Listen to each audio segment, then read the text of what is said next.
आइए एक्सरसाइज 10.4 का question number 6 देखते हैं। वेक्टर अलजेब्रा में दिया गया है कि vector A dot vector B बराबर 0। तो क्या आप निष्कर्ष निकाल सकते हैं इससे? हम यह निष्कर्ष निकाल सकते हैं कि वेक्टर बी का मान 0 भी हो सकता है और वेक्टर ए परपेंडिकुलर बी भी हो सकता है। कैसे?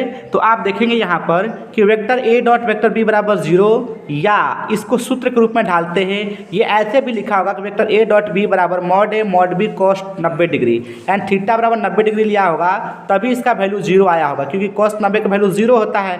तो ये पूरा 0 हो गया। ये ए वेक्टर बी कॉस 90, ये पूरा वैल्यू 0 हो गया। तो ए डॉट बी बराबर 0 ऐसे ही करके आया होगा।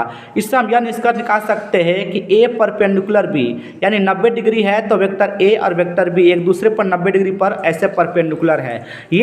ये तो निकालना आसान है कि वेक्टर ए परपेंडिकुलर बी, लेकिन यहाँ पर यह भी लिखना है कि वेक्टर ए और बी में से केवल एक ही ऐसा है वेक्टर बी जो 0 हो सकता है, लेकिन वेक्टर ए और बी दोनों नॉन जीरो है। नॉन जीरो मतलब शून्येतर है। शून्येतर मतलब नॉन जीरो मतलब 0 नहीं है, मतलब कोई एक हो सकता है बल्कि दोनों नहीं है यहाँ पे। आइए vector A cross vector B, ये दो चीज़ें हैं इसमें पार्ट। तो वेक्टर ए क्रॉस बी बराबर 0 है, तो आप क्या निष्कर्ष निकाल सकते हैं?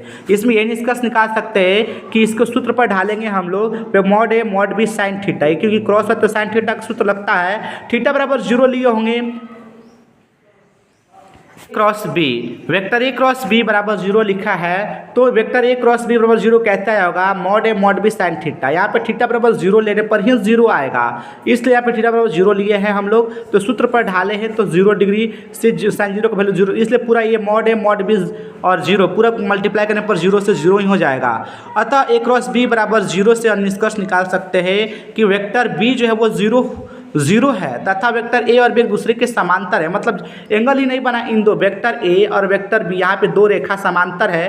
तो जब दो रेखाओं का झुकाव होता है तो कुछ न कुछ कोण बनता है, लेकिन झुकाव ही नहीं है तो 0 डिग्री बना है।